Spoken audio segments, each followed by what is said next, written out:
Сайн байцгаана уу? Эрхэм мөндөд үзэгчдээ Монголын үндэсний олон нийтийн телевиз Монгол Улсын шинжлэх ухааны академийн түүх археологийн хүрээлэнгээс хамтарч Монголын түүх цоврал нэвтрүүлгийг та бүхэндээ төлөвлөж байна. Өнөөдрийн нэвтрүүлгээр Монгол нутаг хүн төрөлхтний өлгийн нутгийн нэг болох нь сэдвтэй байгаа. Манай өнөөдрийн нэвтрүүлэгт орсон зочдоо та бүхэнд танилцуулъя. Монгол Улсын шинжлэх ухааны академийн түүх археологийн хүрээлэнгийн археологийн судалгааны төвийн тэргуулах эрдэм шинжилгээний ажилтан доктор Хуучин чулуун дэвсгийн түүхийг судалгагч Цэрэн Давг. Археологийн судалгааны төвийн тэргуулах эрдэм шинжилгээний ажилтан доктор Хүнчис Өрн. Археологийн судалгааны төвийн тэргуулах эрдэм шинжилгээний ажилтан доктор Огтбаатар. Тэгэхээр бидний өвгдөөс одоогоос хэдэн мянган жилийн өмнө, хэдэн 10 мянган жилийн өмнө энэ нутаг дээр оршин тогтнож өөрсдийн өв соёлоо бүтээж өөрсдийн амьдарч байсныхаа уул мөрийг үлдээж хоцроосон байгаа. Тэгэхээр Монголын түүхийн хамгийн хүнд хэцүү судалгааны хүч шаардсан тэр түүхэн цагийн судалгаа бол чулуун зэвсгийн судалгаа. Монголд ер нь энэ чулуун зэвсгийн судалгаа нэн эртний түүхийн судалгаа хэдийн үеэс эхэлсэн? Хамгийн анхны чулуун зэвсгийн дурсгалыг бол 1862-аас 1874 онд Монгол орны нутгаар тухайн үеийн Монгол орны нутгаар тойрон аялсан католик шашны миссионер налдам Дэвид Арманд гэгч бол хаалганы орчмоос олсон байдаг. Тэр бол хуучин чулуун зэвсгүү, шинэ чулуун зэвсгийн? Манай хуучин чулуун зэвсгийн дотроо 3 шаттай үүтэй шүү дээ. Тэрний болох юм бол хуучин чулуун зэвсгийн дээд үеийнх нь олдвор. Тэгээд хэдэн мянган жилийн өмнө? Одоо 40-аас 12 мянга орчим жилийн өмнөх. Хамгийн анхны дурсгал. Тэгээ манай эдний өмнөх тоол. Тэгэхэд бол ер нь Монгол нутагт чулуун зэвсгийн дурсгал байна гэдэг нь зарлагдчихж байгаа гэсэн. Үүний дараа одоо 1920-ад онд бол Монгол оронд бол нэг том охин экспедиц ажилласан байдаг. Нью-Йоркийн байгалийн түүхийн экспедиц. Эндрүсийн экспедицийн судалгааны үр дүнд Төв Аз тэр дотроо Монгол орн бол энэ хүн төрөлхтний өлгийн нутгуудын одоо ихэнх үеийн дурсгалууд илэрч олдож байна гэдэг тэр онол бол гарсан тийм ээ. За тэгээд Эндрүсийн экспедиц Төв Азд бол нэг 5 удаа ажилласан. За 5 удаа ажилласан экспедицийн эхний 3 жил нь бол Монголд ажилласан байдаг. За тэгээ 22 онд бол геологч Берки Морис нар бол энэ арц бүгдийн нуруу улаан нуруу орчмоос чулуун зэвсгийн дурсгал илрүүлэн олсон гэсэн бол тийм мэдээ байдаг. Палеолитийн үеийн дурсгалыг илрүүлэхийн тулд бол мэргэжлийн археологчийг бол 25 оноос бол урьж өөрийн экспедицид оролцсон ажилласан. За энэ эрдэмтэн маань Нильсон гэдэг энэ археологч байгаа. За улмаар тэгээд Нильсон энэ экспедицид оролцсон ажиллаад за тэгээд Баян цагийн неолитийн томоохон суурьнгуудыг бол нээсэн. За холбоо Баян цаг гэдэг чинь одоо үлэг гөрүүлийн өндөг гарсан газар. Тий, үлэг гөрүүлийн хуучин бол яг хэвтэн шавар ус гэдэг тэр үеийн судалгааны төвөнд орсон байдаг. Тэр үеийн нэр нь бол шавар ус, сүүлдээ бол яг Баян цаг гэсэн нэртэй болсон. За тэгээд холбоолж нуур, орог нуурын орчмоос бол палеолитийн үеийн дурсгалыг олсон. Палеолитийн үеийн дурсгалуудыг олохдоо бол бас тэр олдсон дурсгалууд нь бол ер нь чоппинг зэвсгүүд бол нэлээд олдоо. Тэр нь ямар зэвсгийг хийж? Тэгээд чоппинг гэдэг зэвсэг маань ер нь хайрган зэвсгийн үйлдвэрлэлийн гол төлөөлөгч. Өөрөөр хэлбэл Африк тэвд доод палеолитийн үед холбогдох юм голлох юм дурсгал чулуун зэвсэг нь бол чоппинг гэдэг. Чоппинг гэдэг нь хагас хугацсан зэвсэг гэж Монгол тийм. Тэр нөгөө нь бол өөрөлдөх нь бол одоо төлөвлөн чулуу шүү дээ. Тэрийг голоод цуулаад цуулалтынхаа явцад нэг нь болох юм л да нөгөөх чинь яг үндсэн юу нь үлдээ шүү дээ. Уул мөрн. Нөгөөх нь болох нь ирэлт хугаралтаар үүсэж байгаа зэвсэг болж идэж байгаа.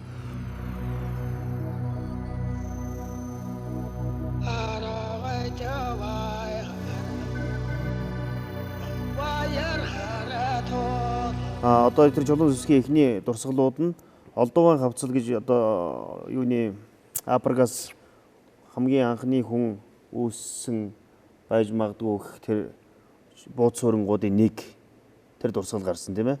Тэрнээс гарсан дурсгалтай төстэй дурсгалын хэв шинж бол энэ Төв Азийн нутаг ялангуяа Монголын өмнөд говийн бүсээс бол илэрсэн гэж байна. Одоо тэр 1900-аад онд Америкт одоо анх судлаачдын хүрээнд ийм боломж байна. Онлын үүднээс бол Төв Аз за энэ одоогийн Монголын говь нутагт бол ер нь эртний хүний үүслийн нэгэн төв байж болно гэсэн энэ онлоо. Түүнийг батлах зорилгоор энэ судалгаа бол орж ирсэн. Гол зорилго бол энэ хүнтэй холбоотой хүний үүслийн голомт гэдэг чулуун зэвсгийн олдвор тэр үеийн хүний одоо болж ивэл олдвор олох зорилготой ийм судалгааны төлөвлөгөөтэй явж ирсэн. Тэгээд явц дундаа чулуун зэвсгийн одоо тухайн үеийн хаалган хотоос Улиастай хүртэл ийм зурвас газар одоо хайгуул хийгээд нийтдээ одоо нэг 1600-аад одоо объектууд одоо сайтууд тий цөөн цөг тоогоор чулуун зэвсэг олдсон газруудыг илрүүлээд түүнийгээ бүртгээд гэтэл тэр нь бол товчхон хэлбэл харьцангуй хожуу үед холбогдох зэвсгүүд байгаас. Одоо дээд палеолит юм. Тэр нь одоо хэдгүй вэ? 40 мянган жилээс арай хожуу.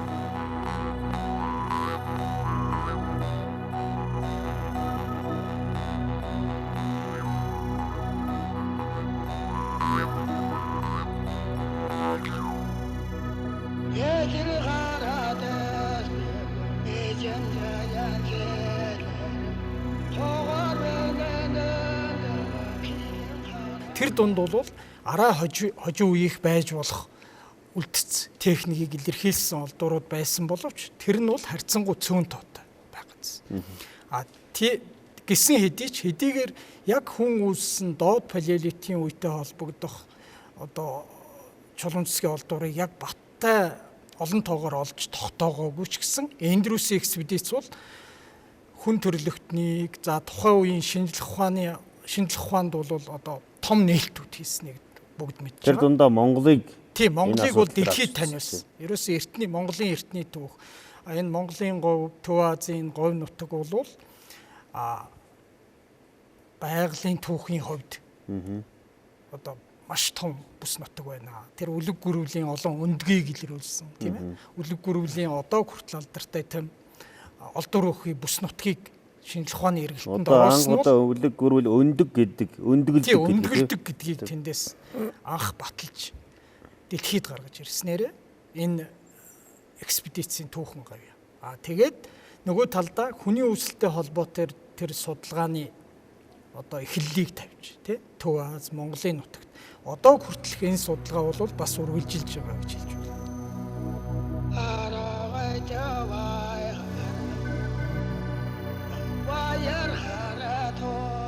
Чулуу зэвсгийг одоо хүмүүс яаж таниад идэх юм бол жишээлбэл одоо ингээд явж байтал тэр одоо орчлонгийн төмөн чулуун дотроос яаж энэ чулуун зэвсгийг ялгаж салгаж харж байна. Зарим нь бас ер нь хардах айстай эдгээр чи ер нь ямар чулуун зэвсэг гэж үзээд байна. Тэгэхээр чулуун зэвсгийн одоо та бүхэн хайгуул судалгаа хийхэд газар нутгийн байц байдал тийм ээ чулууны одоо тогтоц энэ олон төрлийн зүйлийг бол тулгуурлаж хайдаг байх. Юуны өмнө чулуун зэвсгийн судалгаа хийх өмнө эхлээд газрын зураг дээр геоморфологийн зургандаас ажиллах хэрэгтэй. За. Монгол улсын орны нутаг дэвсгэр ямархуу дараа тэнгисийн мужлалтай байсан юм байна. Хаана ямар уулууд байсан юм байна. Хаана ямар жалгал сайр голууд байсан байна. Хаана одоо өнөөдөр чинь байгалийн тогтцсон. Өнөөдөр чинь юу болсон байна? Юу үлдсэн байна гэдэг. Нэгдүгээр нь бол хоёрдугаар талх нь бол голын өндөр дэмжүүд байна шүү дээ. Тэр чинь талх нь бол одоогоос 40-50 мянган жил нэртэй бол тэр хоёрын дунд бол битүү ус байсан байна. Одоо ус нь болох нь багасаад тэгээд нөгөө хүн амьдарч байсан хэсгүүд чинь өндөр дээр үлдээд тэнцээ суурангууд байх гэсэн.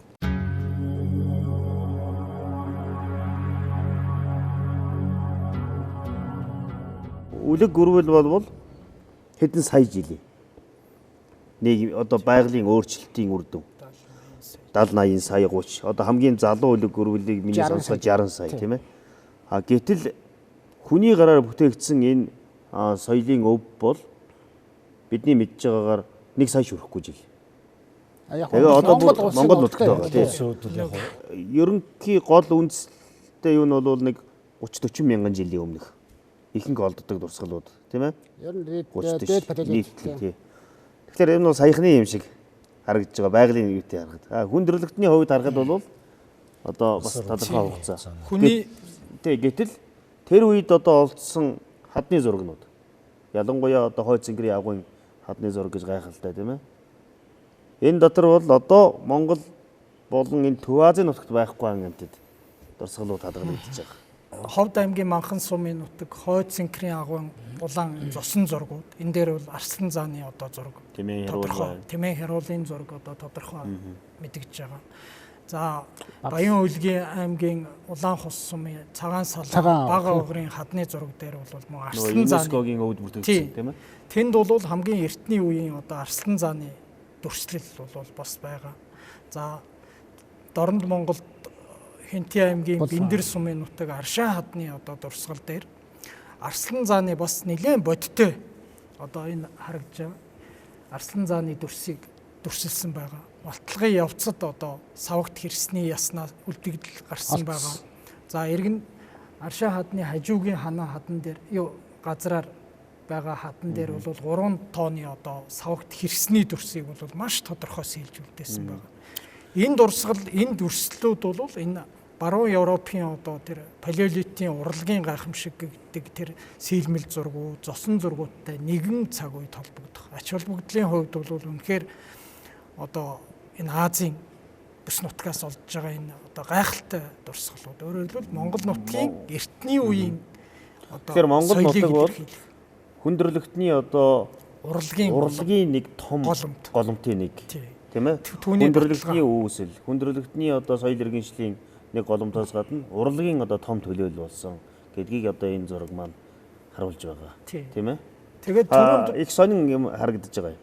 Одоо энэ эртний юун дотор бол Арслан заан, хэмээн хэрүүл гэх юм уу одоо энэ одоо үгүй болсон ийм амьтад байгаа. Гэтэл монголчуудын бүр хожуу болтлох аман түүх, тийм ээ, үлгэр домог энэ олон зүйл дотор бол Арслан зааныг олон төрлөөр нь мэдж байна. Арслан зааныг үлгэр домогт тэр магадгүй ямар нэгэн улбаа явсаар л байсан баг гэж бодож байгаа.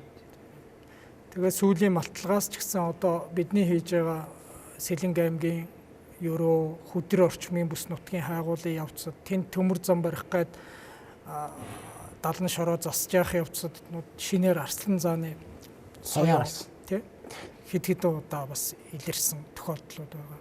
За яг Хинтээ аймгийн дараамт театрын хөгжим театрын Өндөр хаан аймгийн төвд одоо чуулга барих гээд газар ухах явцад бол хэдэн жилийн өмнө харьцангуй бүтэн хэрсний яс гарсан. Тэр юугаар онцлог болсон бэ гэхээр хэрсний ясыг ингээд жижиг толгойн ч юм уу нэг мөчүүд нь тэндээс олдоод аймагуудын музей зөндөө байдаг. Тэр хэрс бол харьцангуй бүтэн. Толгойн байхгүй. Хэрлэн голын саваас. Тий хэрлэн голын ерөөс маш ойрхон. Тэгээд түүнийг бидний манай хамтарсан төслийн хүрээнд Токиогийн метрополитен их сургууль, бусад судалгааны байгууллагууд нь оролцоод он цаг тогтоох, Америкт он цагийн тогтоогоо 42-оос 38 мянган жилийн маш эртийг шүү. Тийм бүр одоо сүүлчийн ойролцоо шүү. Нөгөө 28-аас Homo sapiens-ийн үеийн одоо эргэн тойрон байсан байгалийн нөхцөлийн гэл тодорхойлж байна. Өөрөөр хэлбэл тэр сүүлчийн мөстлөг гэдэг одоо нэг 26 мянгаас 18 мянган жил хортлох хугацааны өмнөх үед байгаль орчин ямар байсан юм бэ? Эргэн тойрон нь бол тийм Арслан заан хэрс одоо байсан байна гэдгийг маш баттай тогтоож. Манай үзэгчид бас эндээс анзаарах хэрэгтэй байх. Та бүхний одоо эргэн тойронд бас ямар нэгэн үйлдвэрлэл тийм ээ бүтээн байгуулалт хийх энэ явцад бол илэрч олдсон ямар нэгэн одоо энэ археологийн өв соёлын холбогдлолтой чулуун зэвсэг, амтан малын яс тийм ээ олон зүйлүүд ямар нэгэн байдлаар илэрч олдох юм бол энэ маань магадгүй хүндрэлтний түүхэнд гайхалтай үүрэг гүйцэтгэж байсан тэр нэн эртний Монгол нутаг дээр байсан хүмүүсийн үлдээсэн өв байж мэдэн шүү. Тэгэхээр бас энэ бол хадгалах, хамгаалах, мэдээлэх энэ үүргийг бас та бүхэн бүхэнд байгаа шүү гэдгийг бас ташрамд тэмдэглэе. Одоо чулуун зэвсгийн үе гэдэг бол одоо хүн төрлөختний түүхийн хамгийн урт удаан үе үргэлжилсэн үе. За одоогоор ойролцоогоор Африкт хүн үүссэн түүхээс аваад үзэх юм бол нэг 2.5-аас 3 сая жилийн өмнө одоо хүний түүх, хүн үүссэн тухай асуудлыг шинжлэх ухаан одоо судалж нотолж байна. Тийм. За Монголын хувьд бол одоогоор олдсон баримтан дээр тулгуурлаад үзэх юм бол нэг сая жилийн өмнөөс нааш баримтууд одоо баталгаажж байна гэсэн үг. Тэгэхээр тэр урт удаан хугацааны одоо хүний түүхийн бараг одоо 190% нь одоо чулуун зэвсгийн үе. Өөрөөр хэлбэл Монголын хувьд сая жилээс манай эртний өмнөх одоо 3-4 мянган жил тийм. Одоогоос тэр үе хүртэл дан чулуун зэвсгийн үеийн тухай л ярина. тийм үү? Чулуу бол мөн ч удаан ойрхон. Тийм, маш урт удаан хугацааны турш хүмүүс чулууг үнэхээр ус гардаг бол гаргаад, тийм үү? Хагалт суулгах бүх арга техникийг эзэмшээд, Гал гаргадаг тийм, болоод үнэхээр галыг чулууны хүчээр эзэмдээд, тэгээд үржиж өсөх, нүүдэл сууршил олон зүйл бол тэр чулууг танин мэдэх, чулууг боловсруулах арга техникийг тойрсон одоо хүний хөгжилтэй холбоотой ийм түүх болж. Манай Монголын чулуун засгийн үеийн судалгаа бол үндсэндээ миний бодож байгаагаар 3 үе дамжаад хөгжсөн гэж товчхон тоомлж хэлвэл тэгж ойлгож байна. Тэр түрүүнд дурдсан одоо католик шашны лам Арманд Давид гэдэг хүн хятад руу явах замдаа, төвд хятад руу явах замдаа Монголын говьоос чулуун засаг түүгээд тэр нь анхлан судалгааны ном бүтээлд гарснаар өөрөөр хэлбэл судалгааны бүтээлд орсон учраас тэр он цагийг тоолж эхэлж тийм. Энэ бол энэ үед холбогдох чулуун засаг анх 1860-ад оны үед олджээ гэж. Тэр үеэс хойш тэгээд түрүүн хэлсэн Оросын эзэн хааны газар зүйн нийгэмлэгийн амар мөрний салбарыг судлах тэр ангийнхан одоогийн тухайн үеийн Троцковск буюу одоогийн Хягт орчим төвлөд байхдаа тэр хил Оросын хил Монголын хил орчмоор хайгуул хийгээд нэлийн чулуун засгийн турсгалууд илрүүлээд судалгааны 1890 он. Яг тэр чинь Оросын газар зүйн нийгэмлэгийн Хягт Троцковскийн одоо салбар байгуулагдчихсэн үү? Тийм анхны салбар. Тэгээд тийм. Тэр ажлын судлаачд нь болох юм бол юунууд 3 дахь үе. Тэгээд тэр үе бол тэр үеэс эхэлтээ Монголын чулуун засгийн судалгааны бүтээл Оросын судлаачдын энэ эзэн хааны нийгэмлэгийн судлаачдын судалгааны тайлангууд гараад тэгээд бусад орны судлаачд бол нийлээд анхаарч ирсэн. Тэгээд үндсэндээ 1920-ад оноос бол судраг бичгийн хүрээлэн байгуулагдаад энэ хооронд бол ихэнхдээ Оросын судлаачид Монголтой хил залгаа бүс нутгаар хайгуулгалтоо хийгээд судалгааны бүтээлүүдээ гаргаадсэн юм билээ. Тэгээд 20-ад оноос бол үндсэндээ судраг бичгийн хүрээлэнгийн зорилго чиглэлийн хүрээнд энэ бүртгэх судлах ажлууд эхлээд тухайлбал тэр Доронтоос нөгөө буддар багш гэхэд одоо байнга чулуун засгийн олдвор төв рүү илгээгээл хэрэг явуулаас ийм юм боллоо ч гэдэм өмнө говьоос одоо тухайн үед одоо судалгааны хүрээлэн лөө материалууд ирээл тэгэл тэр буддар багш гэхэд сонирхуулахад нөгөө хиний Эндрюсийн экспедицид бол тэр Жон Демчиков гэдэг нэрээр тэр буддар багш бол оролцож ирсэн юм билээ. Монгол хүн. Гэх жишээтэй. Тэгээд тэр мэдээлэл нь дараагийн үеийн судлаачид, Оросын судлаачид нөгөө мэдээллийнхэн дагуу орон нутгууд явж ажилласан одоо тийм их усүр мэдээлэл болж өгсөн байх жишээтэй. Тэгээ үндсэндээ 30-аад он хүртэл тийм талын судалгаа, эхлэл төдий судалгаанууд тодорхой зорилго чиглэл багтаа явж байгаад тэгээд эх орны дайн залгаад, дайны өмнөх болон дараах үед одоо дайны үед бол хүртэл завсарлаад тэгээд 46 47 оноос тийм Ефремовын экспедиц тэгээд Оросын шинжлэх ухааны академитэй манайх гэрээ байгуулад тэгээд 40 оноос бол системтэй юм судалгаанууд хийгээд тэгээ үндсэндээ тэр маань 67-оос 89 он хүртэл эднүүд бол бараг жил бүр явж ирсэн тийм. Ефремовын экспедицийн хугацааг хүрээнд болох юм бол тэд нар ч юуны үлэг гөрүүлийн том судалгааны анги шүү дээ. Оросын Цулхуудсан шинжлэх ухааны академи харьяа геологийн. Тэгээд тэр хүрээнд болох чулуун засгийн туршилт олдсон байдаг. Тэгээд тэр туршлагаа болох нь Киселёв болон тухайн үед Монгол судалгаа хийжсэн хүмүүст үзүүлээд тэгээд 1949 онд болох юм бол Акладникыг альбиасаар урьдсан байдаг. Акладник яагаад тэр энэ экспедицийн гэж урьдах болсон Монгол зөвлөлтийн түүх этнографийн экспедиц гэдэг. Историко-этнографийн экспедиц. Энэ болох юм Акладник урьдсан. Акладник яагаад урьдсан бэ? Өөрөө энэ хүн нэгдүгээр эрхүүгээс гаралтай. Эрхүүг. Хоёрдугаар болох юм бол дайны үед болох юм бол Сибирь ангар мөрний дагууд бол маш их судалгаа хийсэн. Гуравдугаарт нь болох юм бол манайхаас судлаачид академичд болох юм бол Акладникгүй шав сүлт нь болсон. Тэгээ энэ хүнийг бол Монголд урьсан. Ингээд энийг дагаад болох юм бол Ларич болон бас хэд хэдэн хүмүүс Монголд ирсэн. Энэ судалгаа ингээс өнөөдөр чулуун зөвчтэй байна. Хоёр ер нь том урсгал явагдсан байна шүү дээ. Нэг нь бол Эндрюсийн экспедиц одоо Осборны онлын дагуу судалсан нэг өрөнд Америкийн зүг юм. Нөгөөх нь бол 1940-ад он 50-ад оноос эхэлсэн эрчимтэй явсан цаг үеийн шаардлага байсан биз дээ. Оросын одоо эрдэмтдийн нэг юм дэг тийм ээ. Акладник, Ларич, одоо Молодин тэгэл одоо ингээд Деревянко ингээд хоошоо ингээд явсан. Ер нь болох юм бол Монгол зөвлөлтийн төв соёлын хамтарсан экспедиц 1990 90 он хүртэл ажилласан байдаг. 1995 оноос Монгол, Орос, Америкийн хамт улсын экспедиц. Америкийн судлаачдын хувьд бол Монгол нутаг дээр чулуун зүсгийн үеийн дуршлыг судлах бол тэдний бүр хүсэл мөрөөдөл.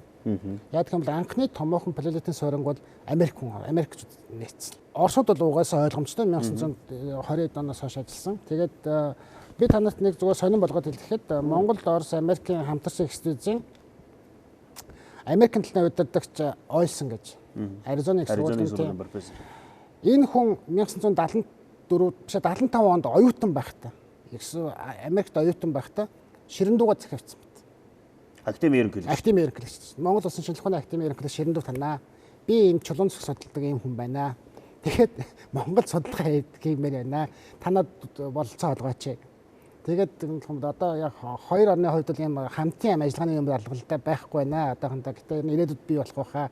Гэтээ чи жуулчны визээр хурж ирээд Монголын туршлыг үзэж болно гэсэн тийм хариу захиан бас байдаг байхгүй ширэн дуу. Маш сонирхолтой. Наад чинь хүмүүс боддог байхгүй. Ерөөсөө одоо энэ дэр би товчгоо нэг юм. Энэ хүйтэн дайны үед Монголын судалгааны ертөнцийн тас хаалттай байсан гэвэл бас биш. Жишээлбэл Америкийн алдар эрдэмтэн Овен Латиморгоо, Английн эрдэмтэн Монгол гаралтай онон өргөнгөө энэ хүмүүс чинь социализм үед ярьж ирсэн. Гэхдээ ширэн дуугаан дэмжлэгээр. Тэгээ ширэн дуугаан бол яг тэр юу оюутанд тийм ээ хариу өгч штэ. Академи ерөнхийлөгч юм. Бас сонирхолтой юм. Тэгээд 1994 оноос хойш бол Монгол, Орос, Америкийн талууд ярилцсаар байгаад 1995 оны 6 сарын 15-нд Улаанбаатар хотноо 3 талын хамтран ажиллах гэрээ байгуулад тэгээд энэ гэрээний дагуу одоо ч Олсны жинхэнэ мөрөөдөл биелж байна. Одоо мөрөөдөл биелж байгаа. Нэг да. Тэгээд дээрэс нь болох юм бол 95 оны 6 сарын 30-ны өдөр яг Олсны эцгийнхэн төрсөн өдөр, Стенли Олсон гэдэг хүний төрсөн өдрөөр нь бол манай хүмүүс манай судалгааны багийн хайгуулын хэсгийнхэн одоо Баянзаг дээр очсон мэт. Өмнө гоё. Нөгөө хуучин. Нөгөө булганы. Энэ дээр бас ягаад ийм алдар шавраг ус. Шаврт тий. Энд ягаад бас ингэж анхаарал тавьсан гэх юм бол Ойсны эцэг нь Жон Олсны эцэг Стенли Ойсон гэдэг нь Америкийн сэр нууртын судалгааны нэг том төлөөлөл байхгүй. Нэг том сургуулийг үндэслэсэн. Гэхдээ тэр хүн яаж тэрийг судалсан гэх юм бол Баянзагаас авиадсан Америкт авиадсан олдурууд тэр Ойсон юм уу? Тэр Ойсон. Гэхдээ судалгаанд нь оролцсон байсан шүү дээ. Тэр Баянзагаас Америкт очсон олдурууд дэлхийн 2-р дайнд дууссан ерөөсөө хинч гар хүрээгүй. Тэгээд нөгөөдөлсөн бүгдийн тэмээний ноосонд аваачиж боогод аваачсан байхгүй юу? Америк л нөгөө бэхжүүлээд авч явахдаа хэлээд зогттой. Тэгээд нөгөөх нь дээр нь яг хуу Ойсны эцэг болох тэр үед бол музейд нь туслах ажилтан. Байгалийн түүхэн музейд. Тэгээд шинэ лаборант маягтай. Тэгээд нөгөө дулаахан гэж тэмээний юунд нь нөмөрч унтдаг байсан. Тэгээд тэр тэр ясыг судлаад нэг том профессор болсон. Түрүү ярьсан тэр Монгол зөвлөлтийн археолог тэр дундаа чулуун зүсгийн судалгаа 49 оноос эхлэлтэйгээ. За яг 49 онд Кладников Киселийн өдөрсөн төв хөсөдний зүүн экспедицид оролцсон ажиллаа. За ажиллахтаа бол зүүн тишээ халахгол хүртэл. Зэрэг халахголын одоо хэрэг уулд Тамсаг уулаг хэрэг уулын сууринг бол анхны хийж болсон. За тэгээд урагшаан бол гол зорилго нөгөө 20-од оны үед Эндрюс экспедицийн малтан судалсан чулуун зүсгийн дурсгал болсон Баянзаг шавар усанд очиж бас судалгаа хийсэн. За тэгээд баруун тишээ Мойлтын өмнө чулуун зүсгийн суурин. За Мойлтын өмнө чулуун зүсгийн суурин бол хар орны. Хар орны Өрөнгө аймгийн хар орны суурин нутагт оршдог. За анх 1949 онд бол энэ илрүүлэл болсон байдаг. Сөрөжуга Кладникууд оролцоод дараа нь улмаар 1960 онд малтлах судалгааны ажил эхэлсэн. За тэгээд 60 онд, 61 онд, 63, 64 онд 4 жил малтан судлаад за нийтдээ нэг 5 соёл давхархтай палеолитийн үеийн соёл давхархын дурсгалыг үл илрүүл болсон. Одоо Монгол нутагт хэдий тооны чулуун зүсгийн бууц суурингууд илэрч олдоо. Одоогийн судалгааны төвшөнд Монгол нутгаас бол нэг 1000 гаруй чулуун зүсгийн бууц суурин дарах. 1000-аад илэрч олдоод энэ маань бол нэг хуучин чулуун зүсгийн үе, дунд чулуун зүсгийн үе, за тэгээд неолитийн үеийн дурсгалаа бүгдийг хамруулаад ч тэ.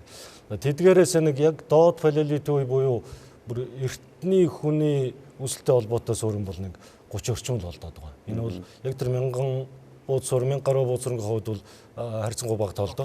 За энэ соёл давхархтай дурсгал гэдэг утгаараа бол энэ Мойлтын өмнө суурин бол Монгол нутагт анх удаа олдсон. Дээрээс нь энэ бол Монголын чулуун засгийн судалгааны төвхөнд бол асар том юм ачаал бүгдэлтэй энэ дурсгал Хэдэн жилээр үргэлжлүүлсэн бэ?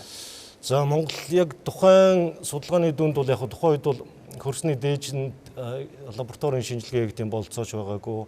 Зөвхөн олдсон олдвор хэрэглэгдэхүүнийх нь хийсэн арга барилаар нь онцгийн тогтоох оролдлогууд хийсэн. За тэгээд бол дунд палеолитийн төгсгөлөөс за мезолитийн, неолитийн үе хүртэлх цаг үеийг хамрах юм дурсгалууд байна гэдэг нь бол тодорхой болсон байна. Өөрөөр хэлбэл нэг 40 мянган жилээс 45-аас 40 мянган жилийн хооронд бол дунд палеолитоос дээд палеолит шилжилтийн үе гэж байгаа шилжсэн үе. За тэгээд наашлаад бол 12 мянган жил мезолит үе, за тэгээд нэг 7 мянган жил неолитийн үе. Энэ цаг хугацааг хамарсан юм дурсгал томоохон дурсгалт газар болох нь бол тодорхой. Удаан хугацаанд тасралтгүй хүн сууж исэн тэр баримтыг тэр баримтыг илэрхийлэх дурсгал болж өгсөн. Молтям шалтгаалсан хөгжлийн харуулах тийм. Улмаар 67 онд гэрээ байгуулагдаад 69 оноос Монгол зөвлөлтийн төв соёлын хамтарсан их сүдийн үйл ажиллагаа эхэлсэн. За энэ их сүдийн бүрэлдэхүүнд бол чулуун засгийн дурсгал судлах анги бол жил болгон бол баг судалгааны ажил хийсэн байгаа. За тэгээд 80 он хүртэл бол Алексей Павлович Кладниковын анги удирдаа. За 83 оноос хойш Анатолий Пантелеевич Деревянко бол удирдах эхэлсэн. За тэгээд 83 оноос бол Монголын физик газар зүйн тодорхой бүс нутгийн хүрээнд бол судлах ажиллагаа явуулсан. Өөрөөр хэлбэл Говьалтай нуруу, Монгол алтай нуруу гэх мэт томоохон нуруу улсын тэр физик газар зүйн бүсчлэлээр нь судлах ажиллагааг эхэлсэн. За энэ судалгааны дүнд бол маш олон тооны чулуун засгийн дурсгалуудад илэрч олдсон. За тэгээд нарийн голын хөндий, за алтан цүг, золон нуур гэх мэт доод палеолитийн үеийн дурсгалууд илэрч олдсон. Ерөнхийдөө Монгол нутгийг ингээд авч үзэх юм бол чулуун зэвсгийн бууц суурингуудыг харахад ихэвчлэн говийн бүсийг дамнасан байдгүй. За янз бүртэй. За хангайн бүсэг одоо Монголын хойд хэсгээр юм уу, баруун одоо бусад бүс нутагт ямар томоохон дурсгал газрууд. За энэ бол юуны төрөнд Монголын чулуун засгийн судалгааны бас нэг өөрмөц онцлогтой холбоотой. За тэгээ Монголын говь, тал хээрийн бүс нутаг бол энэ хөрс тогтох үйл явц маш бага явагдсан байдаг. Өөрөөр хэлбэл одоо нэг 50 мянган жилийн өмнө эртний хүний орхисон тэрл газартаа чулуун засгийн дурсгалууд байж гэнэ гэсэн. Яг энэ үеийн одоо 30-аад мянган жилийн өмнөх хуучин чулууны тийм ээ. Энэ үеийн дурсгал дотроос хүний яс гарсан. Бэндэр. Нориглон гос. Одоо алдарт аршин хадны дэр гэдээс. Ер нь одоо чулуун зэвсгийн үеийн одоо хүн үүссэн Монголын одоо Монгол нутагт хүн үүссэн нэгэн одоо голомт төв өнөөгийн Монгол нутаг бол байх тухай. Энэ талын судалгаа бол одоог болтол ингэж үргэлжилсээр шин шатанд гараад явж байна.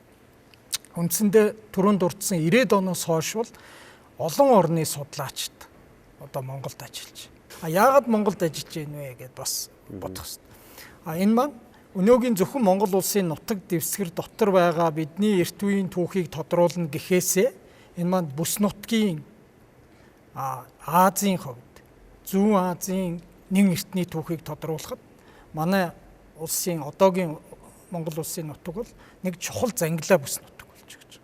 Зөвхөн одоо Монголын түүх соёлыг бүс нутгийн төвшөнд энэ твийн төвшин тийм ээ, Аз твийг авч үзэх ёстой гэдэг. Тэрэн төвшингээр харах юм бол Монголын түүх тэр дундаа чулуун засгийн судалгаа бол үнэхээр маш олон эрдэмтний анхаарал татсан. Тий, үнэхээр олон улсын төвшөнд явж. Тэр нь бол жирийн басны судалгаа биш. Бүр өндөр түвшний одоо тодорхойлох судалгаанууд хийгдэж байгаа.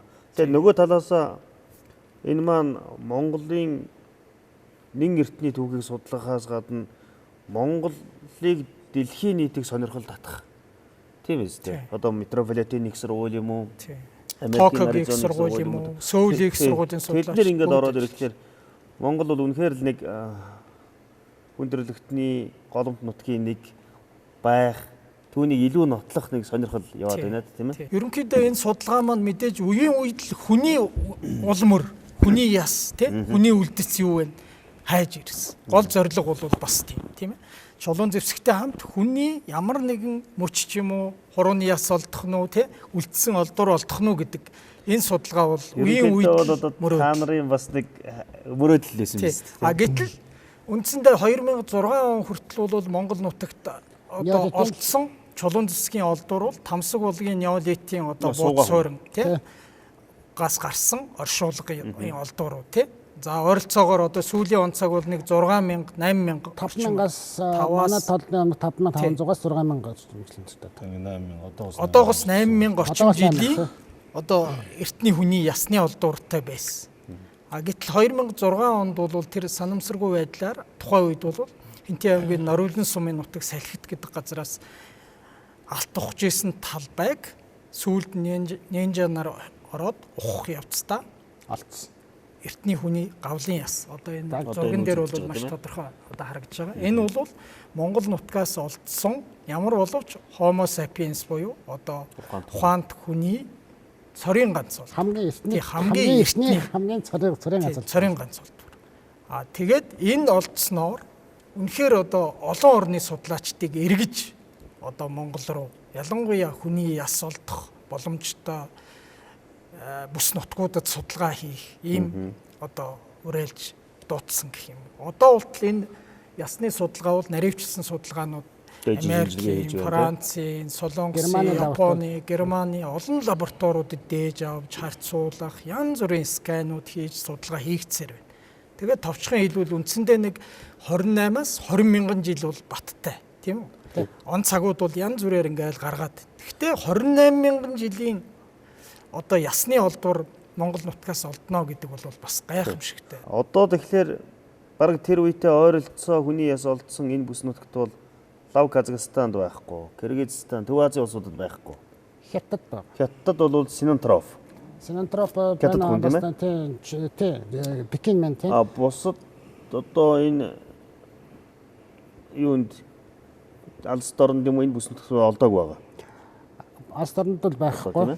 Алтайгаас бол сүүлийн жилүүдэд олдоод онцаг бол маш их өргөжж шүү дээ. Одоо тэгээ бүр өөр хүний нэг тодорхой нэгэн зүйл гэдэг утгаар нь тий одоо Неандертал одоо орчин хоёр хоорондын тэр хоорондоо эвцэлдэж үүссэн Денисовын хүн гэдэг тодорхой томоохон зүйл юм гараад. Денисовын ямар учиртай олсон үний нэр. Денисовын агуу баггүй. Денисовын агуу гэдэг тэр уулын алтайд байдаг нэг том агуу л да. Тэгээд бүр 90-ад оны сүүлээс судалгааны ажил явагдаж байгаа. Одоо хүртэл үргэлжилж байгаа. Анх тэр нэг Овдов гэдэг нэг биологч болсон байдаг. Тэгэл ер нь одоо тэнд бүр томоохон тийм баазтай. Тэгэл ерөөсө жилдээ бол зуны өдрөл юм ойрхон. Ерөөсө тэр агуу бол тэр чигээр. Тэгээд агуух нь хажууд дээр анууг бол дээр нь 3 4 бас томоохон суур илэрсэн. Тэнд бол одоо нуулын алтайд бол ер нь нэг том чулуун суучин чулуун усгийн үеийн том бүс төвлөрөл байсан гэж үздэг. Одоо тэгээ бас сүүлийн судалгаар бүр 800 мянган жилийн үед холбогдох Крамагийн агуудгийн суурин олдлоо гэж байгаа жишээ. Тэгээ манай энэ Монгол антропоос гэх юм уу? Одоо энэ манай салхитын хүн маань бол Монголын 3 голын сав нутгаас эртний. Ойр хавь бас чулуун зэвсгийн суурин байна уу? Нилээн төгхөж ашигладууд байна. Генийн судалгаа хийж болох уу? Энэ юунд болох юм бол салхитын хүний юун дээр болох юм бол ДНК-гийн судалгааг бол тэр Денисовын агуу хүн дээр хүний ясанд судалгаанд хийж байгаа Германы лаборатори хийж байгаа. Одоо урьдчилсан маягаар урьдчилсан байдлаар дуун гарсан. Энэ оны хятад хүнээс Бээжин хүнээс бол өөр. Денисов ч магадгүй шүү дээ. Эсвэл алтай хүний.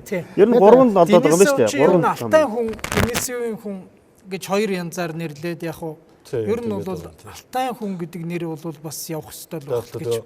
Одоо ухаанд хүн Homo sapiens гэж маш олон янз шүү дээ. Homo sapiens архаик байна. Одоо бүр Homo sapiens-ийн бүр үүсэл гарал одоо уг их нь эхлэрч бараг 320 мянган жилийн өмнөх үед аваачих тийм судалгааны бас судалгааны сүүлийн үед хийгдэж явчлаа шүү дээ. Бид нар ч одоо эрт үедээ бол бид нар ихтэй сургууль заалгаж Homo sapiens ерөөсөө л ухаанд хүн гэдэг утгаар нэг анхаалсан Кроманьоны агуу Кроманьон гэдэг юм явдаг байсан бол тэгдэг байсан. Неандертал нь бол арай өөр. Гэхдээ бол энэ неандерталчуудыг Homo sapiens яаж ингэж газрын өрснөөс арчиж алга болгосон бэ гэдэг утгаар нь тэг тайлбарлуулсан. Одоо бол шал өөр төвшин судалгааны асуудлыг бол ярих хэмжээнд очиод байгаа байхгүй. Тэгэхээр Homo sapiens маш олон төрлүүд байсан байна. Тэгээд дээрэс нь Homo sapiens неандерталчууд хоорондоо бас харилцаа холбоо бол Денисийн агуу биш явсан байна. үү? Денисийн агууд болохон бол яг тэр байгаа тэр одоо бүх давхаргууд ингээд одоо соёл давхаргууд байна тийм ээ. Энэ дэр болохон бол харилцсан адилгүйгээр тэр юу одоо Неандертал болон Homo sapiens Денисийн хүмүүсийн генүүдийн судалгаа генүүд олдож байгаа байхгүй юу? Денисийн тэр хүний тодорхойлсон чинь бол хүүхдийн жижиг хурууны хэсэг шүү дээ. Үе дээрээс тодорхойлогдсон. Энэ олдсон. Тий. Тэгээд яг энэ нь болохоор дараад нь тэр хавцаа байгаа айгүй бол агуудар бас хаадарч. Чагэрийн агуу гэж байна. Биш страшны агуу, аимшигын агуу өдр гэдэг. Энэ агуунууд бас дахиад бас юм уу? Тэгсэн чинь өнгөрсөн жил болох юм бол эртний хүний Африкаас наашаа явсан нүүдлийн зам байж болох тийм зам гарч ирж байгаа байхгүй. Уулын алтан цаанаас ингээд наашаа орж ирсэн. Одоо нэн эртний судалгааны тухай ярихлаар хүмүүс хэлдэг юм л да. 30-40 мянган жилийн өмнө. За тэр хэрвээ Африкаас одоо ингээд харахсан бол нэг төвт үзэлч юм уу? Ер нь хоёр онол байдаг шүү дээ. Нэг нь бол нэг төвт онол, нөгөөх нь олон төвт онол. Энэ олон төвт онол гэдэг маань нэг төвт онол маань гэдэг бол яг хүн төрөлхтний үг одоо эртний хүн бол зөвхөн дэлхийн мөнбөрцгийн тодорхой нэг бүс нутагт тодорхой нэг газар оронд үсээд түүнээсээ тархсан. Нөгөө олон төвт онол нь болоод ирэхлээр тодорхой нэг цаг хугацаанд дэлхийн бөмбөрцгийн олон газар нутгуудад нэгэн зэрэг эртний хүмүүс бол үүсэн бий болсон. Одоо ямар онол хамгаалж байна? Одоогийн судалгааны төвшөнд бол яг тэгээд нэг төвт онол бол сүүлийн жилүүдэд бол нэлээд хүч тавьж байна. Хүчтэй явчлаа. Гэхдээ олон төвт онолыг бол орхиж болохгүй. Энэ шинжлэх ухаан гэдэг маань үргэлжил нэг шин зүйлээр баяжигдаж бидний хүмүүсийн одоо таны мэдхүү бол юу ч олдож болно тийм ээ. Юу ч олдож болно. Ямар ч юугаарч одоо сүүлийн үед бол энэ зүүн өмнөд Аз за тэгээд уулын алтай энэ бүс нутгуудаас бол олон тооны чулуунцгийн бууз зөрөн хүний ясны үлдэгдлүүд бол нэлээд олдож байна. Энэ маань юу гэлтгээд байна вэ гэхээр бол бас эртний хүн үүссэн үлгийн нутаг бол бас энэ Тууh Азийн гүн за дээр нь бол манай Монголын нутгаас олсон тэр чулуун зэвсэг хийсэн арга барил энтрийг аваад үзвэл ер нь бүр нэлээд эртний үед холбогдох тийм олдурууд байдаг. Гол нь манай Монголын чулуунцгийн гол онцлог одоо говь нутгаас олдоод байгаа тэр доод палеолитийн дурсгалуудын ганц яаж байгаа зүйл бол газрын хөрснөөс ил олцсон учраас он цаг тогтоох лабораторийн шинжилгээг тэр хөрсний дээж энэ авах бололцоо бол маш хомс байдаг. Он цаг нь тодорхой болсон за тэгвэл юу нарийн голын үндийн чулуунцгийн суурин гэдэг одоо Монголын хамгийн эртний суурин байна шүү дээ. Одоо тэгээд 90-ад оны сүүлээр бол Монгол Оросын судлаачид бол Хятад, Казахстанд нутгаас олдсон за он цаг нь тодорхой болсон дурсгалуудтай харьцуулаад за 850 мянган жилийн өмнөх юм үед холбогдох юм байна гэж хэлсэн бол сүүлийн жилүүд бол сая жилээр сая жилд аваачиж он цагийг бол тооцох боломжтой. Ямар ч байсан Монгол нутагт бол энэ бол ягаад гэвэл сая жилийн өмнө хүн байж байна. Гятадтай интересийн хадууд энэ зүүн Юмото за Казахстаны тэр Мангишлаг Борисказган зэрэг дурсгал газруудаас олдсон чулуунцгийн дурсгал онцог бас урагшлах хандлага бол сүүлийн үед гараад байгаа. За онцог ингээд тогтоохлоор энэс гадна энэ Монгол нутгаас олдсон энэ олон чулуун зэвсгүүд байна. Тэгэхээр чулуун зэвсгийг үйлдвэрлэх тэр технологийн тухай бас та товч танилцуулж өгөөч. Одоо яаж чулуугаараа энэ технологи хийдэг энэ чулууг яаж хийчихсэн? Түрүүнд дурдсан энэ дурсгалт газруудаас олдсон чулуун зэвсгийг эртний хүмүүс ямар аргаар хагалт суулж зэвсэг багаж хийж ийсэн бэ гэдэг бол ийм туршид судалгаа хийдэг одоо баруун Европт анх үүссэн тийм лабораторийн аргаар янз бүрийн ийм туршилтууд хийдэг байна. Одоо чулуун зэвсгийг ийм одоо үлдэц хэлбэрээр нарийн цуулахын тулд ямар аргаар хийвэл юугаар цуулвал энэ чулуу цуурч вэ? Ийм хэлбэр гарах байна. Тийм хэлбэр гарч байна. Мэдээж их урт удаан хугацаанд эртний хүмүүс бол чулуун байгаль дээрх ийм бэлэн чулууг ашиглаад түүнийг шиддэг ч юм уу, цогтөг ч юм уу хэрглэж агаад нөгөөдхөө янз бүрийн санамсаргүй байдлаас хагалт суулах цуурч байгааг мэдээд тэр цуулсан хэсгүүдийг зөвхөн ашиглаж яснаа магадгүй илүү хурц нарийн ирэмэг гаргах ямар арга байна гэдэг талаар анх бол голын урт удаан хугацаанд голд одоо хадгалагдсан хайрган зэвсгүүдийг чулууг аваад түүнийг чулуугаар цохиж хагалт суулж аргуудыг одоо хэрэглээд түрүүн ярьсан одоо энэ зурган дээр бас харагдж байна.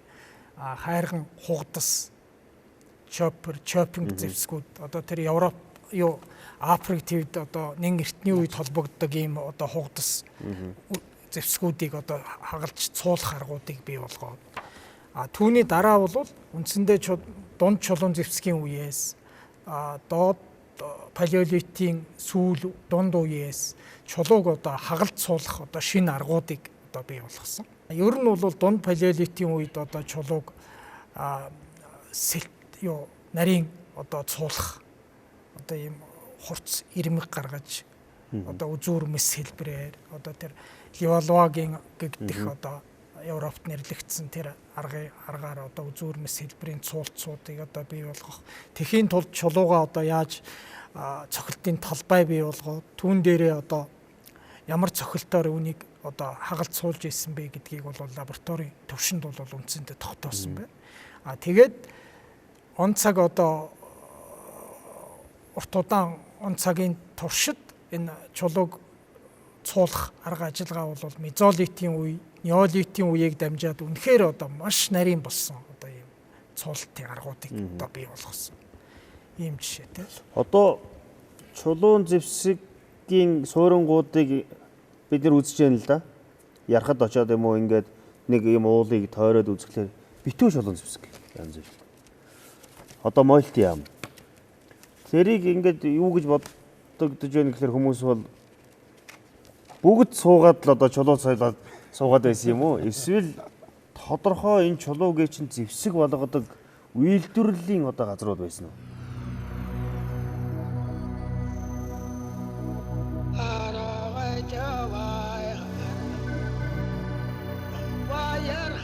За чулуун цэгийн үйлдвэрлэл гэдэг маань бол бас чулуун цэгийн соёл тэгээд чулуун цэгийн үе гэдэгтэй бол салшгүй холбоотой юм. Өөрөөр хэлбэл бид ярьж байгаа шүү дээ хуучин чулуун цэгийн үе. За ер нь чулуун цэгийн үеийг бол дотор нь 3 ангилдаг. Палеолит буюу хуучин чулуун цэгийн үе, за мезолит буюу дунд чулуун цэгийн үе. За тэгээд неолит буюу шинэ чулуун цэгийн үе гэдэг. За тэгээд эргээд палеолит буюу хуучин чулуун цэгийн үе дотор нь 3 ангилж байгаа. Нэг нь болохоор доод палеолит, тэгээд дунд палеолит, дээд палеолит гэдэг. Энэ үеүүдийн маань энэ чулуун цэгийн үйлдвэрлэл бол өөр гэсэн онцлогтой, өөр гэсэн арга барилтай. За тэр доод палеолитийн үеийн чулуун цэгийн үйлдвэрлэлийг авч үзэхэд бол ерөөсөө энгийн болох арга. Өөрөөр хэлбэл чулуугаар хагалж зохих арга. Тэр хагалж зогсны дүнд гол гардаг зэвсэг нь бол чопин гэдэг. Бид нар бол хайрган хугдас зэвсгүүд гэж нэрлэдэг. За тэгээд дунд палеолитийн үед доод палеолитийн төгсгөлөөс бол энэ гэлбэр зэвсэг гэдэг үүсэж байгаа. Гэлбэр зэвсэг маань гол зүйл нь бол ер нь жадны гэлбэрл гэж ойлгож болно л доо. Бид нар бол гэлбэр гэдэг утгаар жадны гэлбэр гэдэг утгаар нэрлээ явуулсан болохоос яг англи нэр томьёо бол гар сүхэл гэсэн утгатай. Тамсаг булгийн хүн гэж. Тийм ээ. Сууга байдалтай оршуулсан Дорн аймгийн тамсаг булгаас хэдэн онд болсон? Тамсаг булаг энэ бол 1967 оны юм байна. 67 оны юм. Тийм. Энэ бол 50 жилийн өмнө. Одоо хайгуул хийж явах замдаа тухайн тамсаг булгын суурин дээр бол үйлдэл барих гэжсэн барилгын явцад нурсан одоо ил савжсэн газар нурсан иргэнээс эхэлж юу олсон байдаг. Тэгэд наривчсан хайгуул тэр газар малтал цуглааны ажлыг эхэлсэн. Энийг болох юм бол одоо эртний Сибирт их тархсан байгаа. Хэлбэрийн сууц маяг байшинтай. Дээрээс нь доош нь ордог маяг үүсдэг тийм байшин бай. Сууц байжээ гэж үздэг. Газар гэр нүхэн гэр тийм. Энэний шалан доор нь тэр хүнийг бол суугаагаар оршуулсан. Гэтэ одоо юу гэсэн үг газар доорх гэр сууц. Тэгээд тэрний доор сууц тийм. Тэрний доотлолт нь шалтай. Шалныхын доор нь. Тийм. Тэгээд суугаагаар. Гэтэ тэр нь болохоор одоо янз бүрийн тайлбар байдаг л да. Энэ болохоор хүн ихээс анх төрөхдөө ихийнхэн гэсэн яг ийм байдалтай байсан. Тэгээд дээрээс нэг улаан оохор асгасан байгаа шүү дээ. Тэр чинь тэрүүгээр тайлбарлаж яддаг. Тэгвэл тэр үеийн одоо нийгмийг тань мэдэх хүмүүсийн одоо шүтлэг бишрэл ертөнцийг үзэл олон зүйлийг бол тань мэдэхэд олон дурсгалууд илэрсэн. Ялангуяа одоо тэр гоё чимгэлийн зүйл, ясан эдлэл, үр тариа хэрэглэхийн технологи тийм ээ. Энэ бол магадгүй одоо шинэ чулуун зэвсгийн цоошин эргэлтийн аж ахуйн нэг хэлбэрийг харуулсан. Мөн одоо Норовлонгийн онго нөрөлийн Тийм ээ. чулуун. Чулуун онго. Неолитийн үе бол бас Энэ неолитийн үеийн тухай нэг неолитийн үе гэдэг бол чулуун зүсгийн үеийн төгсгөл, буюу шин чулууны үе. шинэ чулуун зүсгийн үе гэж бид нар бол ойлгож байгаа. За шинэ чулуун зүсгийн үе бол өөрөө бол хэд хэдэн онцлогтой. За нэгдүгээрт нь бол дэлхийн байгаль цаг уурын байдал бол эрс өөрчлөгдөж ирсэн. Өөрөөр хэлбэл орчин үеийн шиг юм хуурай андуу маягтай бол болох чих хандлага бол яг неолитийн үеэс эхэлж за тэгээд хүрэл зэвсгийн дунд үе гэхэд бол энэ байдал бол бүр эрчимдсэн байгаа. За неолитийн үеийн эхэнд бол Монголын зүүн талын бүс нутаг бол мэдээж бол нуурууд их дэлбэгтэй байсан нь бол тодорхой. За тэгээ айжмаар энэ хуурай шгуул явцын дунд эдгээр нуурууд бол ширгэж за тэгээд эдгээр томоохон нууруудын сав хөндий гэр бол одоо неолитийн үеийн нурсгалууд маш их хэмжээгээр олддог. За неолитийн үеийн үед бол чулуун зэвсэг хийх арга ажиллагаа бол маш их өөрчлөгдсөн. За чулуун зэвсгийг бол ихэвчлэн хагас эрдэнийн тийм хатуулаг сайтай чулуугаар хийдэг болсон. За хэмжээ нь бол эрс жижигэрч ирсэн. За тэгээ баг зэвсгийнх нь бол тоон бол олширсан. Зэвсгийн төрөл Төрөл нь бол олширсан. Төрөл зүйлийн тоон олширсан. нийгэм бас өөрчлөгдөв. Дээрээс нь шавар вар сав суулгах хийж эхэлсэн. Тийм үү. Тийм. За тэгээ шавар вар сав суулгах хийж эхэлсэн нь бол гар урлал орчимтой нэвтэрч хөгжиж ирсэн нэг гэр. За үүнтэй үүний зэрэгцээгээр бас газар тариалангийн анхны шинж тэмдгүүд илэрсэн.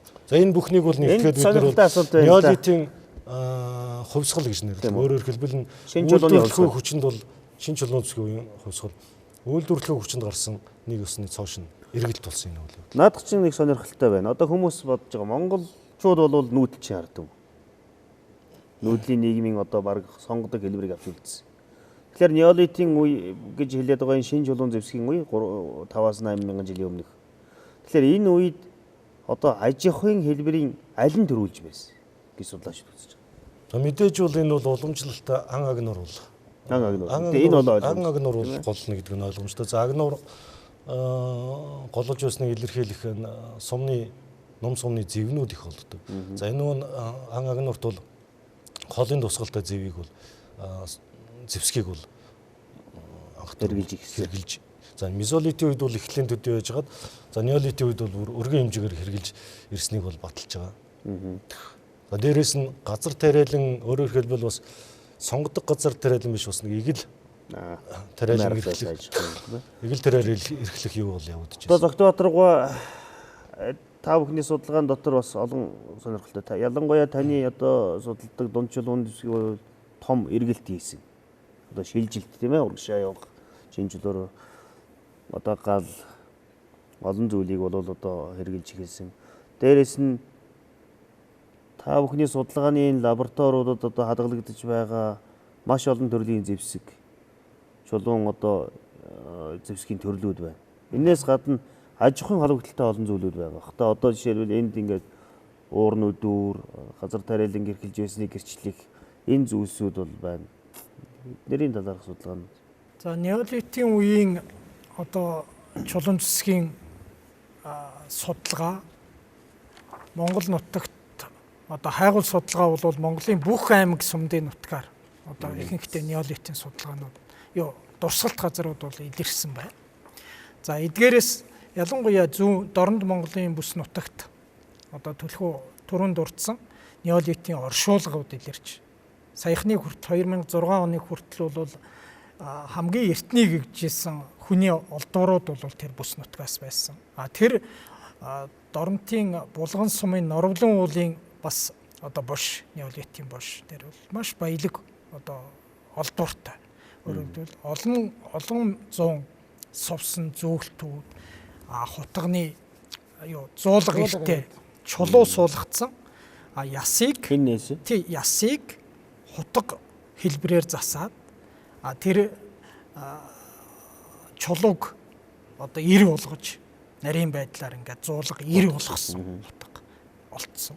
За тэгэл бусд ангийн ясаар хийсэн зөөлтүүд олдсон. Иймэрхүү олдуурууд чулуун онго одоо Монголын неолитийн үеийн чулуун зэвсгийн одоо харагдж байна. Энэ хүний нүүрний дүрстэй энэ чулуун онг бол үнэхээр одоо тэр неолитийн үеийн хүний одоо гоёл чимгэллийн, шүтлэг биширлийн одоо бэлэг тэмдэг болсон. Монголоос олдсон одоо маш чухал дурсгал тий. Одоог болтлоо энэ бол энэ бол яг адилхан хэлбэрээр бол олдоогүй байна. За энэ үүнээс гадна энэ он цаг маань одоо сүүлийн үед бидний хийж байгаа энэ манай хамтарсан судалгааны үр дүнд бол энэ гоёл чимгэллийн зүйлсийн он цаг бол улам одоо урагшаа явж байна. Одоо өөрөөр хэлбэл эрт үеийн хүмүүс одоо хэрхэн чулууг бага зэвсгээр зориултаар ашиглахын зэрэгцээ яаж одоо гоёл чимгэллийн зүйлийг өөр ясаар чулуугаар хийж ирсэн бэ гэдэг он цаг бол одоо маш сонирхолтой байдлаар урагшилж байна тий. Бидний сүүлийн 2-3 жилийн судалгаанд гэхэд одоо энэ эгийн гол төлбөрийн гол орчимд хийгдсэн Орос Монголын хамтарсан судалгаа, Орос Америкийн судалгааны үр дүнд бол Тэмээ хариулын өндөгний хальсаар хийсэн тэр зүйлтнүүд одоо өмнө нь бол нэлээ хэд олон газараас олдож байсан.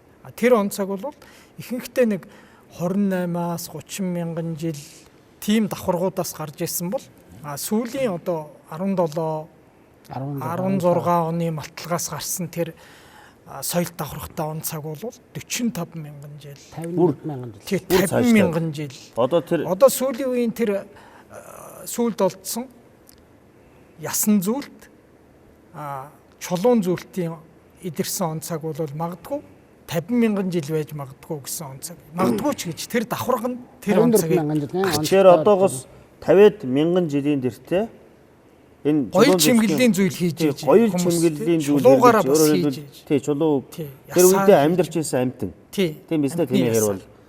Тэгэхээр энэ дурсгалууд илэрч яах гэдэг чинь ялангуяа Монголын хойд хэсэг тийм ээ. Тий. Тэгэд хамгийн сонирхолтой нь болох юм бол шүү дээ. Бас нэг юм нэмэлтэхэд нэг нь болох юм бол будагтай. Нэг зүйлт зос юм уу ямарсан байгалийн будагаар будагдсан. Энэ бол чулуун зэвсгийн судалгаанд одоо сүүлийн 70-80 жил хийсэн судалгааны дотор цоо шин зүйл үү? Шин зүйл. Тэгэхээр бол хэрвээ яг 54 болох юм бол бас яг дунд палеолитийн төгсгөлд очино. Тэгээд урлагийн үүсэл дунд палеолитийн үеийнхлээр бас л нэг шинэ юм гарч ирэх магадлал байна уу гэж харж байна. Гэхдээ яг бас нэг олон талын судалгаа хийсний дүндлэн ч бас. Тэр чинь дөнгөж шинэ судалгаа болохоор яг манай гүнчин сүрүүднүүд сүүлийн тэр давхаргын он цагийн нэг одоо дээжүүд дээр хийгдсэн лабораторийн шинжилгээний дүнг хэлээд байна л. Гарсан уу? Гарсан байна. Яг 50 мянга. Гэт бидний хувьд бол тэрийг жоохон болгоомжтой авч үзэх ёстой. Эхний ээлжинд бол судлаач уушраас та нар эхний ээлжинд бол баттай тэр 29-30 мянга гэдэг бол олон газрын он цагаар батлагдсан зүйл. Одоо тэр бол тодорхой тийм ээ. Тодорхой. Нэг 25-аас 30 мянга дотор. Гэтэл тэр манд 45 мянга байсан ч үнэхээр тэр баталж чадчихвэл 45 мянган жил дээд палеолитийн дөнгөж эхлэл тийм үү? Дунд палеолитийн төгсгөл хоёрын шилжилтийн зааг дээр тэр чулуугаар цоолоод зүйлт хийжсэн, эсвэл ясаар зүйлт хийжсэн давхар үнэхээр тэр үед байх юм бол энэ бол үнэхээр тэр Монголын хувьд бол нэлээд шинэ юм байна. Яг дэлхийн өн дээр л одоо бас дунд палеолитийн төгсгөл гэж яригдал эхэлж байна. Чулуун зэвсгийн одоо судалгаанд сүүлийн үеийн өөр одоо шинэ судалгаануудаас бид нар 2012 оноос одоо Японы Токиогийн метрополитен их сургуультай хамтран ажиллаж байна. Монголын палеолитийн судалгаа гэсэн төсөл хэрэгжүүлээд энэ төслийнхэн хүрээнд бол ер нь зүгээр Оросын нутаг дээр бол цөгчихгүй явал тийм үү? Ус минзан. Эдгээр болох юм бол дээд палеолитийн болон дунд палеолитийн маш их дурсгалтай газар. Яг үүнтэй ижил төсөлтөд дурсгалыг бид нар Монгол нутаг дээр 2013 оноос хойш хайж эхэлсэн судалж байна. Энэ ажлын үр дүнд 2014 онд анх эхэлж олсон. Гэхдээ тэрийг бол наривчлах үзэхэд бол 15 онд эхэлж олсон. 16 17 оноод хийх урьдчилсан байдлаар судалгаа хийгдэж байна. Өнгөрсөн жилийн судалгаанаас савг тэрсний ясны хавирганы ясан дээр юугаар сэлм дүрс байгаа. Сэлсэн дүрс. Дараа бичиг үзсэн биш үү? Үгүй тийм шиг. Гэхдээ тэр бол метр 50 орчим метр. Ямар нэгэн дүрслэмж гэсэн үг шүү дээ. Ямар нэгэн дүрслэмж тийм. Яг чулуун баг зэвсгээр л тэр ясан дээр хүн сэлсэн байна л гэсэн үнц юм. Тэгээ тэр бол хүний гар хүржээ. Тий хүний гар. Одоогийн байдлаар болох юм бол метр 50 доош гүнтэй тийм газар нүнээс олдсон байхгүй юу? Бид нар энэ бол Сэлэнг аймгийн хөдөр сумнуудад Тарвтай ам гэдэг газар байгаа. Ер нь энэ чулуун зэвсгийн судалгаан дээр гол анхаарал чиглэлээ тавьж байгаа асуудал нь юу вэ? Хөрс орчны судалгаа байна уу? Эсвэл одоо яс олохын яс одоо хүний эд эрхтэн олохын тулд байна уу? Цогц байдлаар судлах зорилт бол одоо сүүлийн үед Бүгдийн тал талаас тийм одоо геологийн талаас нь тэр тухайн дурсгалт газрыг одоо илүү нарийн одоогийн түвшинд тодорхойлох. За олдож байгаа тэр палеоантропологийн олдууруудыг одоо нарийн хвчлэн шинжлэх тийм. За чулуун зэвсгийнхээ олдож байгаа хөрсний давхаргыг одоо илүү нарийн он цагийн лабораторийн түвшинд тогтоох. Палеозоологийн одоо судалгаагаар тэр хөрсний давхарга те эртний ургамлын үр тоосны үлдэгдлийг шинжлэгч гэдэг юм уу. Ийм олон талын одоо цогц судалгааг бол сүүлийн үед одоо хийж. Тэдгээрийн үр дүнг олон улсын хүлээн зөвшөөрөгдөхөөс одоо сэтгүүлүү те олон улсын хурал зөвлөгөөнүүдэд танилцуулах, түүнийг одоо баталгаажуулах. Бидний одоо олон жилийн одоо Оросын судлаачтай хийсэн судалгаа маш олон үр дүнгууд гарсан. Гэхдээ тэр бүхэн нөгөө нэг дэлхийн нийтийн судалгаа болж Монголын зарим дурсгалууд бол үлдээд идэх байсан. Өөрөөр хэлбэл тэр нь одоо яг дэлхийн чулуун зэвсгийн судалгаанд одоо томоохон үүрэг гүйцэтгэх. Дүгнэлтийн чанартай, хүлээн зөвшөөрөгдөхөөс нотлогоо болж өгөхгүй, хилцүүлэгт орохгүй, орхигдсон зүйлүүд нэлийн байсан байхгүй. Сүүлийн үед ялангуяа энэ бүс нутгаараа цогц байдлаар одоо энэ Азийн чулуун зэвсгийн зангилаа асуудлыг судалж байгаа баг тэдгээрийг хилцдэг орны төлөөллүүд ажиллаж байгаа маань энэ өнөөгийн түвшинд хийж байгаа судалгаагаа яг олон улсын дэлхийн түвшинд гаргаж ирж байгаа. Тэгээ өнөөдрийн одоо манай энэ нэвтрүүлэгт хүрэлцэж ирж өөрсдийнхөө судалгааны үр дүн, энэ чулуун зэвсгийн судалгааны ач холбогдол, судалгааны одоо өнөөгийн байдал, цаашдын хандлагын тухай та бүхэн сайхан одоо ярилцаж мөн одоо манай үзэгч олонд маань Монгол нутагт байгаа эрт үеийн нэн эртний түүхийн судалгааны өнөөгийн түвшин ямар байгаа, цаашдаа одоо ямар судалгаанууд дээр гол чиглэл явагдаж байна. Ер нь энэ чулуун зэвсэг гэдгийн цааталд нэн эртний бидний өвөг дээдсийн тэр энэ газар нутаг дээр оршин байсан хүмүүсийн түүх судлагдж байна. Бүр 300 мянган жил 200 гаруй мянган жил байсан бол өнөөдөр сая жил болжээ. Монгол нутгаас 30 гаруй мянган жилийн тэртээ амьдарч байсан хүний яс шинээр болд судалгааны эргэлтэнд орж байна. Мөн одоо тэр үеийн хүмүүсийн нийгмийг аж ахуйг тодорхойлох дурсгалууд илэрч олдож он цагийн хувьд урагшилж байна. Олон чиглэлийн дэлхийн нэр хүнд өвхтэй зургуулиуд, судалгааны төвүүд энэ чулуун зэвсгийн судалгаан дээр анхаарлаа хандуулж цогц одоо судалгаа явагдаж байна гэж ойлгож байна. Ингээ та бүхний одоо цаашдын судалгаанд амжилт хүсэж ялангуяа Монголын нэн эртний түүх, Монгол нутаг хүндрэлтний өлгийн нутаг болохыг батлах их үйлсэд тань одоо амжилт хүсэж байна. Ингээд маш их баярлалаа. Эрхэм мөндөд үзэгчдээ Монгол нутаг хүндрэлтний өлгийн нутгийн нэг болох тэрхүү судалгааг хийж би эрхэм эрдэмтдтэй ярилцсан уулзалт ярилцлага маань үүгээр өндөрлөж байна. Дараагийн нэвтрүүлэг болтол баяртай.